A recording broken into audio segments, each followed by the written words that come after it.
भारतीय सैन्याचं शौर्य लवकरच जगभरात झळकणार आणि देशाचं नाव अभिमानानं उच्चारलं जाणार असं गूढ पण उत्साहवर्धक भाकीत प्रसिद्ध संत फराडे बाबा यांनी केलं आहे.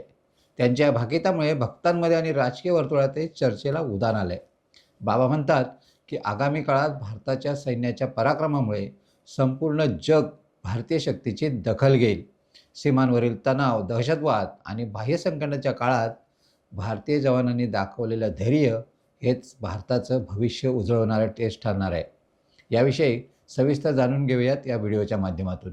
नमस्कार, मी राजेश सावंत आणि तुम्ही पाहताय प्रहार न्यूज लाईन. फरांडे बाबांनी भारतीय सैन्य मोठा पराक्रम करेल आणि राजकारणात मोठ्या उलथापालथी होतील असं भाकीत वर्तवलंय. महाराष्ट्रात स्थानिक स्वराज्य संस्थांच्या निवडणुका जवळ येत आहेत. असं असताना पडद्यामागे जोरदार हालचाली सुरू आहेत.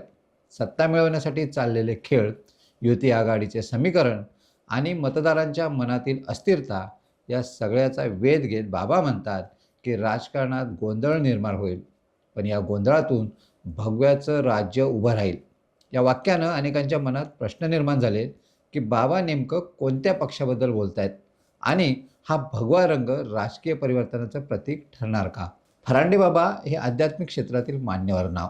त्यांच्या भाकितानं अनेकदा वास्तवात रूप घेतलं आहे असं त्यांच्या अनुयायांचं म्हणणं आहे. त्यामुळे त्यांच्या या नव्या विधानाकडे केवळ अंधश्रद्धा म्हणून न पाहता सामाजिक, धार्मिक आणि राजकीय दृष्टिकोनातूनही विचार होतोय. देशाच्या संरक्षण क्षेत्रात आत्मनिर्भरतेचा मार्ग मजबूत होत असताना आणि राजकीय समीकरणं नव्याने आकार घेत असताना फरांडे बाबांचं हे भाकीत सध्याच्या काळात नक्कीच विचार करायला लावणारं ठरतं. श्रद्धा, शौर्य आणि सत्तेचा संगम जिथे होतो तिथूनच नव्या युगाची सुरुवात होते आणि कदाचित बाबा त्याच नव्या युगाची चाहूल देत आहेत. तुम्हाला ही माहिती कशी वाटली कमेंट्समध्ये नक्की कळवा आणि अशाच नवनवीन व्हिडिओ पाहण्यासाठी प्रहार न्यूज लाईन चॅनलला लाईक, शेअर आणि सबस्क्राईब करायला विसरू नका. धन्यवाद.